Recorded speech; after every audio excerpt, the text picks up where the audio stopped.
پیارے ناظرین اور خواتین حضرات، السلام علیکم ورحمۃ اللہ وبرکاتہ۔ آج میں سفر کے مہینے کا وظیفہ لے کر حاضر ہوئی ہوں۔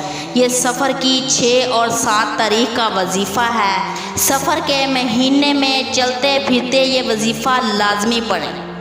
پانی کا ایک قطرہ اگر پتھر پر گرتا رہے تو ایک دن اس پتھر پر بھی سوراخ ہو جاتا ہے۔ اگر پانی کا قطرہ مسلسل گرتا رہے تو وہ پتھر سے بھی راستہ بنا لیتا ہے۔ بلکہ اسی طرح اللہ کا یہ نام تواتر کے ساتھ دل کے اوپر لیا جائے تو یہ دل میں بھی اپنا راستہ بنا لیتا ہے۔ انسان کے دل میں راستہ بن جاتا ہے اور اللہ کا نام دل میں بس جایا کرتا ہے۔ اسی لیے اللہ کا ذکر کثرت سے کرنا چاہیے تاکہ دل پر اس کا رنگ چڑھ جائے، دل پر اس کا اثر آ جائے۔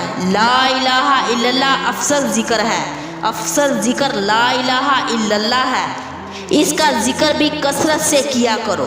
ہمارے مشائخ کہتے ہیں 3000 دفعہ یا 5000 دفعہ یا 7000 دفعہ انسان روزانہ لا الہ الا اللہ کی ضرب لگایا کرے، یعنی پڑھا کرے۔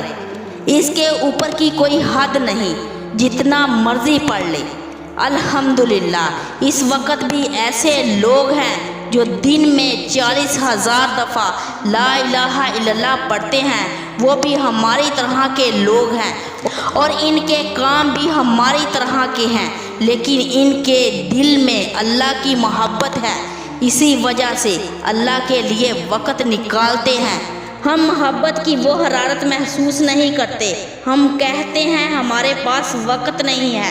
لا الہ الا اللہ کا ذکر ایسا ہے دل کے اندر سے ساری گندگی کو دور کر دیتا ہے۔ حضرت مجدد ثانی نے اپنی مکتوبات میں تفصیل لکھی ہے۔ اللہ تعالی ہمیں عمل کرنے کی توفیق عطا فرمائے۔ جزاک اللہ خیرہ۔